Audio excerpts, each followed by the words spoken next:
سعيد بريق محمود عبدي لبي لباتن جرأة إنا سكوري شاعر عثمان كل شيء حمر وحالقوقو إيدينا إن آد كتير سنتها كوحدة على الشباب waxaa la weydiinayaa in uu ka jawaabo gaari qarax oo la bartilmaameedsaday barta hubinta amniga garoonka diyaaradaha dhanka kilomitir 4 15 Juun sanadkii tagay laakiin eedeysanaha cilad farsamo dadaalka ilaalada jagboontiga iyo qadarta Rabbi ayaa sababtay badbaadada tobaniyada shacabka ah ee ka agdhawaa barta waxa uu eedeysanaha u arkaa in ismiidaamintiisu isku bedeshay holac iskuna qanciyay in horjoogihiisa iyo isagaba aysan ku ballamin qaabkaas ortara aniga gaarigaas hadoo ii qarxi lahaa wixii meeshii jooga horta waxa waaye jahannamay wada aadayeen laakiinse gaariga waa maaragta diiday inuu qarxo waan ku celceliyay meeshii laga qarxinay waan ku celceliyay oo ii suuragal weysay kubii xabadiga soo furjinayaan baa maaragta gaariga ku sheerarayay way kala ordeen difaaca way ka baxeen oo ii suuragal weysay maca dalika gaarigii ayaa dhaxdiisa waxa ka kacay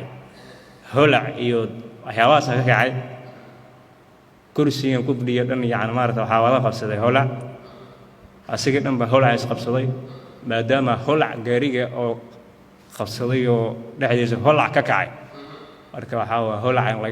lagu dhinto waa maaragta dambi waa ismin kabiir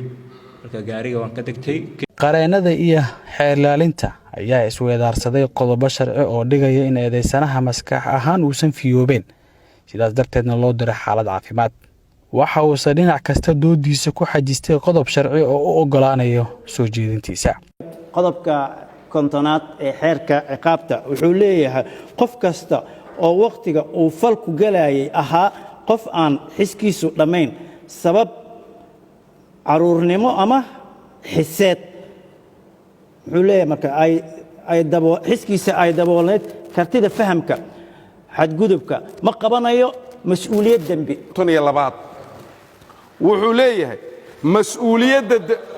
mas'uuliyadda dembiga ma reebayso qof caatifaysan oo ku jidbaysan arrintiisa ninkaani jidbaddii uu ilaa hadda ku taagan yahay qof waalan maaha tan labaad in la daweeyey hal sano ka hor uu dembigu dhacay hal sano iyo bil buu afkiisa ka qirtay inay ka soo wareegtay muddadaa intaa leeg isagaa caafimaadkiisa maadaama dhaawacuu yahay aan la badbaadinaya kiiskiisu wuu caddaa markuu caafimaaday oo dhan yahay ayaa maxkamadda la hor keenay ma aha qiil hadda ay qareennadu u raadiyaan in hadda dhakhtar kale loo diro wuu caafimaad qabaa waafiyo laakiin wuxuu ku caadifaysan yahay jidbadii hayse iyo wixii maskaxdiisa ay ku soo shubeen amiiradii shabaabka intaas kadib ayay maxkamadda dhageysatay markhaatiyaal goobjoog u ahaa dhacdada ciidamadii ku qornaa barta hubinta garoonka iyo baarihii kiiska si waafaqsan habraaca dacwadda ay su'aalo uga weydiiyeen dhammaan dhinacyada fadhigan dhacdadii dhacday 22 Julaay sanadkii tagay gaashaanle muumin xuseen cabdullaahi ku-xigeenka xeerlaaliyaha guud ee ciidamada qalabka sida ayaa ku sababeeyay qirashada eedeysanaha maxkamadda horteeda in lagu qabtay falkii uu ku jiray laakiin hadda ka hor mar uu gacanta u galay ciidamada amniga Puntland qaybtooda bari uu iska dafiray ku lug lahaanshihiisa al-shabaab oo asagoo shaqo u jooga gobolada bari Boosaaso lagu qabtay sida uu maanta halka uga shactareynayo uu leeyahay shabaab waa ku qanacsanahay iyo fikirkaas aan aaminsanahay muusan isticmaalin maadaama aan lagu qaban cadayn muujinaysa inuu al-shabaab yahay wuu inkiray maalintaas maxkamadda la geeyay process cadaaladeed uu maray wuu diiday wuuna dafiray wuu iska biriyay sidaas ayuu ku muteystay in la sii daayo uga fakaday mataqaanaa gacanta maamulka hay tan inuu sheekay maanta uu shabaab aan ahay waa ku qanacsana fikirka waxa kalifayo waxa lagu qabtay cadayn gaarigu ka soo degtay laga soo dejiyaa qarxay wuu og yahay inuu marnaba bir noqonin ee lagu hayo cadayn sababta keenaysa inuu sheekay uu dambigaas waa galay samaxayel isla saciidkii way Boosaaso lagu qabtay inkiray xeerlaaliyaha guud ee ciidamada qalabka sida Generaal Cabdullaahi Buule Kemi ayaa maxkamadda weydiistay in eedeysanaha lagu xukumo ciqaab u dhiganta qodobada ay ku soo eedeeyeen markuu afgooyo tagay waalidkii isaga dhalay aabihii hooyadii waxay kula taliyeen inuu isu dhiibo dawladda qiraalkiisa maxkamadda ayuu ka hor qirtay inuu isu dhiibo dawladda oo faxas ka baxo wuu ku gacan sayray waalidkii mar labaad ayuu dib ugu noqday shabaab aakhirkiina wuxuu isku qoray inuu ismiidaamiyo sidaas darteed maadaama